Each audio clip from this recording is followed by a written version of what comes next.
Welcome back to Fanboy Films. I'm E-Rock, and this is the Late Night Saga Reviews. Today I'm unscripted. I just wanted to give a very short review of a movie I saw recently, I Am Woman, which is a biopic of Helen Reddy, who we know on the Late Night Saga. It was the first, I believe the first ever female late night host of a show. In this case, the Midnight Special, which I was hoping they would touch upon in this movie, but they don't mention it at all, not even once. So that was sort of disappointing, but not surprising at all.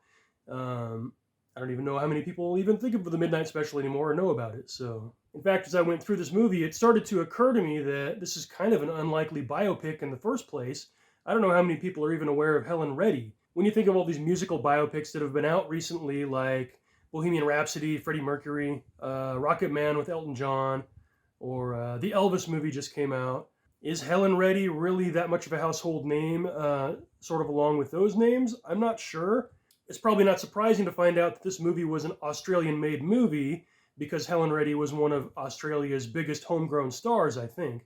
But then oddly, the movie begins with the American leg of her career, and it sort of acts like she's an unknown, like she shows up in America thinking she's got a recording contract, and then it turns out, oh no, it wasn't a contract, it was some other whatever offer that was BS, and so she doesn't have a job, and then it's like nobody will hire her because nobody knows who she is or cares, and she has to kind of build her way up from square one. And it's like, wait, I thought she was kind of a big deal in Australia already, and that I don't know the actual real history of Helen Reddy that well, but I thought when she came to America, she was established and just kind of started.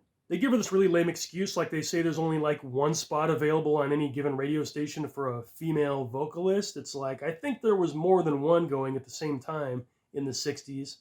So that seemed a little odd. And she finds, I guess, the only other Australian in New York, or at least someone she used to know. Lillian Roxon, played by Danielle McDonald. They become best friends and they become roommates for a while, I think. Roxon is a rock and roll columnist who eventually writes a rock and roll encyclopedia and all of Helen Reddy's liner notes for all of her future albums. Helen Reddy meets Jeff Wald, portrayed by Evan Peters, who I know, of course, as Richard Boner from the MCU, of course.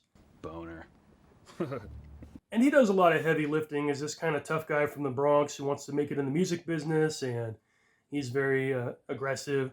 And he kind of has that thankless role in a lot of, female-centered movies where he plays the husband who starts off really charming and romantic and very supportive, and then very quickly turns to being very unsupportive and abusive and idiotic and just an a-hole all around. I sometimes find that jarring when they really shift on a dime like that, and I don't know if that's just because, of course in real life there's probably people that do shift on a dime like that. But I think the other thing I really noticed this time, which probably applies in every movie, but the time compression, because this is a biopic covering all these different years of Helen Reddy's career, that you're really jumping through several years at a time. So in one scene, Helen and her husband may be getting along really well. In the next scene, they're at each other's throats. And it seems kind of abrupt, but then I go, oh, wait a minute. In the last scene, their daughter was 3 years old, and now she's 10 years old.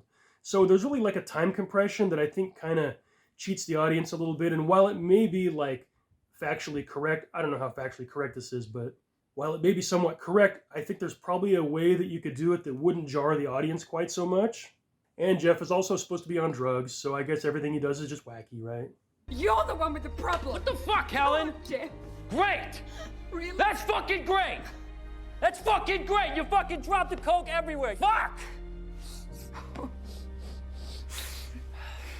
There's a scene later on that couldn't help but make me laugh a little bit because I know him as Quicksilver from the X-Men movies, and there's a scene where he's on drugs and he's gone crazy and he's trying to knife some other record executives in the kitchen of this restaurant, and it turns into slow motion and he's like trying to knife at people.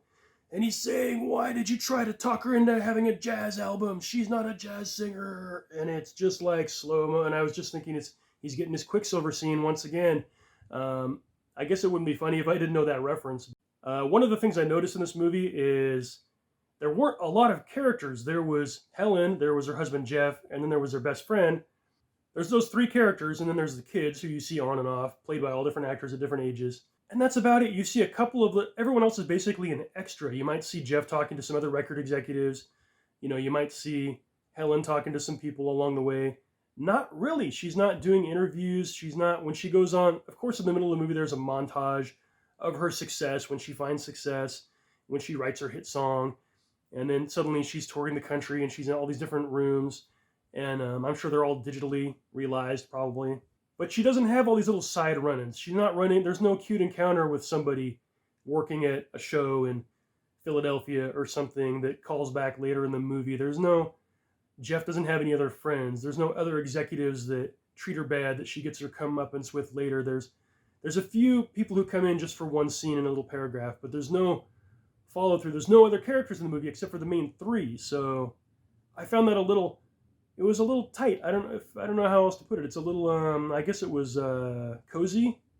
It didn't seem epic. It seemed like for someone who has a nationwide tour and who presumably has international fame, it seemed like a very small movie. Most of the scenes take place in her house or in an office, talking about record contracts or whatever, and then a few singing scenes on a stage somewhere. I'm trying not to be unfairly critical, but there were times when I saw the budget was showing. This movie's photographed really nicely, and everything looks nice, everything that they have in it. But there's that scene, it's in the trailer, where she goes on the awards show, and she says, "I want to thank God because she makes it all possible." And I think the clip, when they start off, you see part of the clip playing out on a television in a room, and I think that's the real clip from the real awards show, and you see the real Helen Reddy start to walk up there, and then it cuts to the insert, and we get to our actress with probably a couple of stand-ins playing the award show host, just sort of quickly vanish behind her. You don't really see their faces, and because you're going from the archive footage to the new shot. And the new shot, it's like, because they didn't want to pay for an entire stage and the entire backdrop and an audience and a studio, a big arena, theater with seating and all that. So they just replicated just like the sign behind her, and that's all you see. And then they do it again when she's on Johnny Carson's show. She's on the Tonight Show for a second, and they have the real clip of Johnny, and then they cut to like what I assume is a very accurate reenactment of what we saw on the show, but you're not seeing the whole Tonight Show set and her performing on the stage in front of the audience. You're just seeing what the TV sees, which is the tiny little, like, they've just got there's all these purple backdrops and some like hanging things in front of her, and that's all they recreated for the movie. They didn't want to recreate the whole Tonight Show set or whatever, which you might see, in Mrs. America when they went on the Tonight Show. They recreated the whole set and the audience and all that stuff. And for this movie, I think it was just probably the budget. They're just like, let's just do that one insert shot, and we'll go from the archive footage to the insert shot. And I mean, I guess it worked, but maybe just because I'm an editor by trade, I just think that way, and I go, I saw what they did there. The movie ends with Helen Reddy doing her big performance in front of the Women's March in Washington. And again, they're not going to go on location in Washington, D.C., in front of the Washington Monument and fill the entire mall with extras. They didn't even do that for Forrest Gump, right? It's all digital. But the other weird thing is, I thought that a more efficient movie would just sort of button the moment. She would just stand up there, the music would swell, and maybe she would deliver one line, and then boom, out to credits, right? Because that's the big finish of the movie. But no, she sings the entire song in its entirety. And so you've got our actress up there playing Helen Reddy, and she's got some old age makeup on at this point, and she got the wardrobe, and she's got, a couple dozen people behind her. They built a little set of the little stage behind her that you see. So there's some extras and there's some stuff, but there isn't a terrible lot of stuff to shoot. But again, going back to what I said earlier about there not being a lot of other characters in the movie, I would also think this would be the moment when the whole movie's wrapping up in just a musical montage. You're not going to have any big speeches at the end. You might jump around. This might be the point during the montage where you would jump to all the other characters and what they're doing and how they sort of wrapped up their little journeys along this portion of their life. See what Jeff is going to now that they're divorced and where he ended up, blah, blah, blah. They don't do any of that. They just hold on to that entire song, I Am Woman, just with the shot of Helen and the people behind her and the people in the crowd. And so it gives you more of an opportunity to start to realize that every time they're showing that crowd out in the mall in Washington, that you're just seeing an insert shot of 6 people here with signs, and then another shot of 6 people here with signs, and then they keep repeating those same shots. And then I kept going, should I start looking to see? I bet they just took those same, I bet they had like 6 to 8, 10 to 20 extras dressed up with signs. They shot a batch of 6 here and a batch of 6 here and a batch of 6 there.